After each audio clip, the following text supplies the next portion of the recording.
Before you buy something, watch this video. Here are items that you will 1000% regret buying 1000% of the time. Before we get into this video, I wanted to say thank you so much to Parade for sponsoring. We've got our special guest Ernie again. He's just vibing on the couch, and that's why background's silly. I said it in my last video. Actually, I don't know which one will be up first. He won't walk on hardwood floors. I can't film in the Cove area, and when I bring him to the studio, I like to sit by him and not leave him on the couch alone. So that's what this background is.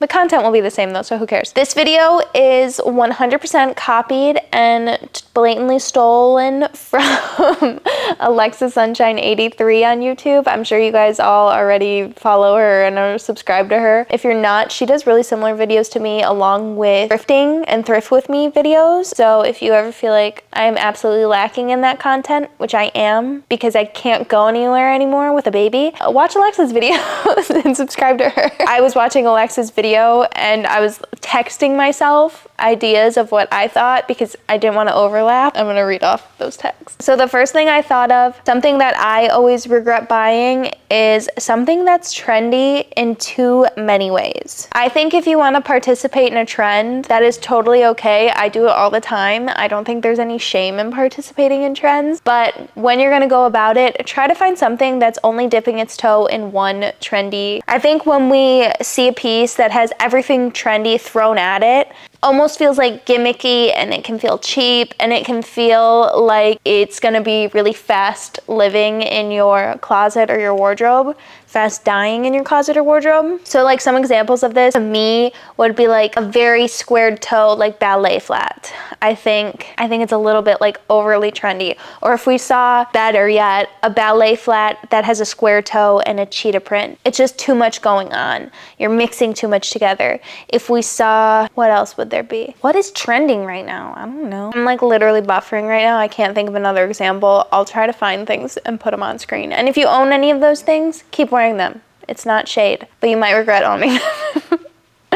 Okay, the next thing I think you will always regret buying is copycatting somebody to a T. And I know that like I even share, you know, like links and things on my channel, and I don't think every time you buy something an influencer has, because I have, that you will regret it. But maybe if you only imagine styling it in the way that they have and you don't really think how can I incorporate it into my own style or my own wardrobe or stuff like that, you'll probably regret buying it. Really more so say like exact copycatting when it's a viral trend or like a micro trend, which I talk about in my last video or my upcoming video. I'll talk more about micro trends and like what I really classify as that. I think like exact copycatting, how everybody's getting little charm necklaces. If you get the charm necklace that everyone and their mother has, I think you will regret it down the line. Like that is a very easy one to take in your own way, get it vintage, use your own things, and I don't think you'll regret it as much. Or even like a viral shoe, like the Ghani buckle ballet flats. I think getting that exact version of the trend, you'll regret it. Like just try and get things vintage and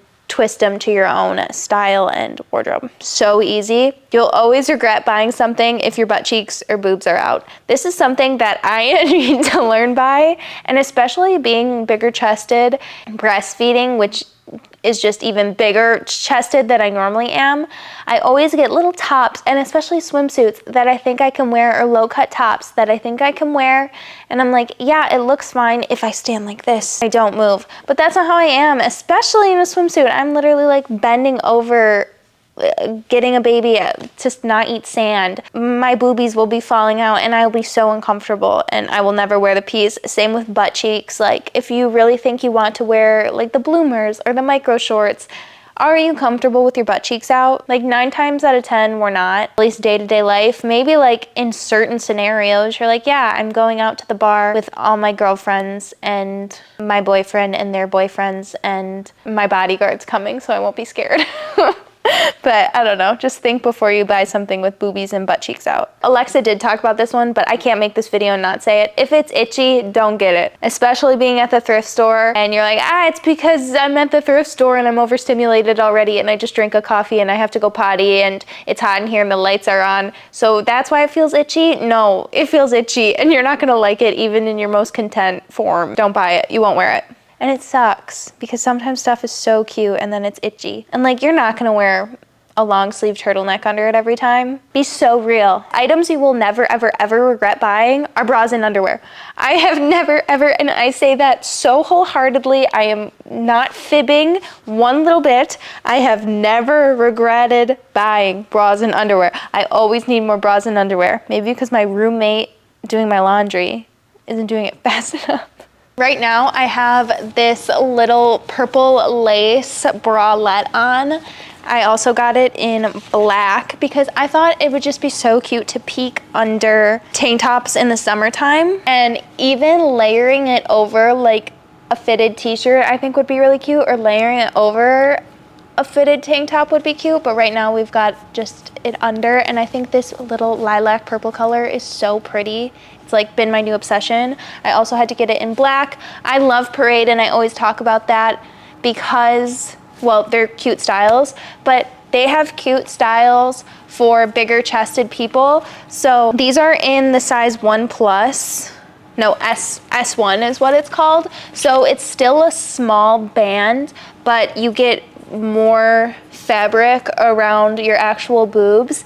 And so many brands don't have that. They just have like small, medium, large, and they think you're good to go. But Parade has a lot better sizing, especially for the bralettes. I was just never able to, like in high school, buy cutie bralettes like this. I remember there was a brand that had a really similar one, and it just never fit me right, and it was so upsetting that all my friends got to have it. So I just love that Parade lets us bigger chested girls with smaller rib cages participate. So then I got this other one that is just like a good bralette to have and wear day to day. I really like the lower plunge and this kind of like no-show material. This again, this one says C1 is the brand, or size, but I know it's just like the 1+ or whatever it is. Then I just got 2 little pairs of their undies because again, you can never have too many undies. This is that like no-show material where they're really thin, and then the purple. Like, so cutie. If you guys want to shop Parade, you can get 50% off with my code LANY50, or use the link in the description box, parade.com/LANY50 for 50% off. If you're gonna make a purchase, make it one you won't regret. Next thing, I think Alexa also said this one, but if it wrinkles really easily, and like this pains me to say because I love these little dresses, these little linen dresses I got from Abercrombie, and I posted the absolute SHIT out of them, but I am not somebody who puts my laundry away right as it gets out of the dryer. I am blessed with the best roommate boyfriend ever. And he does all my laundry, but I don't like him putting my clothes away because I don't trust how he'd put it away. I want to do it myself, and me doing it myself is leaving it in the bin until I go and film a video and just take it here and then bring it back home. Basically never ends up in my closet. But moral of the story are these little dresses end up so wrinkly, and it's really my own fault. I have really nice high quality pieces. You take them out of being crumpled up in a ball and they just don't wrinkle like that. So if things are wrinkly, I'm just not gonna like get out the steamer and do that whole dance. Like, it sucks, but things can't wrinkle like that or I'm not gonna wear them. Next thing I thought of is buying for your future self. And I feel like I was always in this mindset until recently. Even if it's like, oh, I'm buying this for when I go on vacation in 3 months. I'm gonna buy this because when I get this job, I'll wear this more. Oh, I'm gonna buy this because when I live in this city, I know I'm gonna wear it. I won't wear it here in this city, but when I move, I know I'm gonna wear it. When I lose 5 pounds, I know I'm gonna wear these jeans, so I'll just buy them now. When I get this haircut, I know that I'm gonna wear this top. You know, like just not buying stuff for your current self. Most of the times, when those things come their way, and they happen, if they even do, you're not who you thought you were gonna be. You're still the same person, even if you live across the country. You're still the same person, even if you live in a different country. You're still the same person, even if you gain 5 pounds, lose 5 pounds, you know, whatever it is that you say or do. You're not gonna change that much just based on like these little life events or getting a job or stuff like that. Like, you're still you, so buy for you right now, because future you will thank you. Alexa talked about this one a little bit, and I've talked about it a lot on my channel, but don't buy something you're settling for. So guilty of this because I don't want to just spend the money the first time around. And instead of buying the nice quality, more expensive piece, I will try and find like a thrifted version, cheaper obviously, And sometimes I should have just bought the original piece, because then I have like 6 pieces that aren't fully right, that probably cost more than the original. I don't really wear any of them, so don't settle. Even if it means that you have to like save up for a little bit and not buy, just know in your head that you're making a smarter financial. And especially if you have to wait longer to save up for it, either you save up for it and you're gonna love it because you know it took some time to get that piece, to like work for it, or by the time you have the money, you're like, I don't really want it anymore.